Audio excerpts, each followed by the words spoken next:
Hello, আসসালামু আলাইকুম। আমি আপনাদেরকে চিকেন ফ্রাই করে দেখাবো কেএফসি স্টাইলে।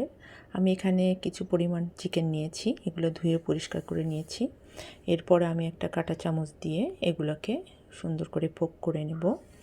সবগুলো মাংসগুলোকেই আমি কাঁটা চামচ দিয়ে পোক করে নেব। পোক করে নেওয়ার পর আমি এখানে কিছু একটা সস তৈরি করে নিয়েছি এটাকে ম্যারিনেট করার জন্য। এটার জন্য আমি এখানে সামান্য পরিমাণ লবণ, আদা রসুন বাটা, soya sauce, vinegar, tomato sauce, চিনি এগুলো দিয়ে আমি ম্যারিনেট করেছি। এরপরে আমি আর একটা বাটিতে 1 চামচ লবণ, 1.5 কাপ ময়দা, হাফ কাপ কর্নফ্লাওয়ার, 2 টেবিল চামচ মিল্ক পাউডার এবং হোয়াইট চিলি পাউডার সব কিছু দিয়ে এটাকে মিক্স করে নিয়ে তারপরে আমি এই ম্যারিনেট করা মাংসগুলো দিয়ে এভাবে বক্সের মধ্যে ঝাঁকিয়ে নিব। এখন ঝাঁকানোর পরে আমি এই মাংসগুলো আমি নর্মাল পানির মধ্যে চুবিয়ে রাখবো।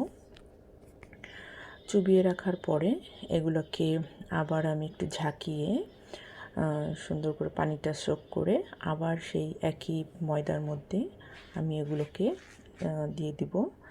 দিয়ে আমি এটাকে আবারও কোট করব।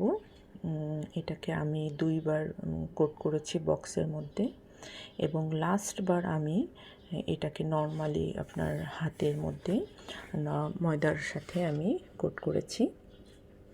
এভাবে আমি এক এক করে সবগুলো মাংসের পিসেস কোট করার পরে দেখছেন যে গায়ে খুব সুন্দর একটা ঝুরি ঝুরি ভাব হয়েছে। এগুলো আমি সবগুলো কমপ্লিট করার পরে এই যে দেখেন কি সুন্দর ঝুরি ঝুরি হয়েছে। এখন আমি এইগুলোকে ডুবো তেলে ফ্রাই করব। ডুবো তেলে ফ্রাই করে আপনাদের দেখাবো যে কি সুন্দর এটা গায়ে একটা ঝুরি ঝুরি ভাব এবং খেতে এটা অসম্ভব মজা, ক্রিসপি। আপনারা আজকে বানিয়ে খেয়ে দেখতে পারেন। খেয়ে দেখে আমাকে কমেন্টসে জানাবেন। ভালো লাগলে সাবস্ক্রাইব করে পাশে থাকবেন।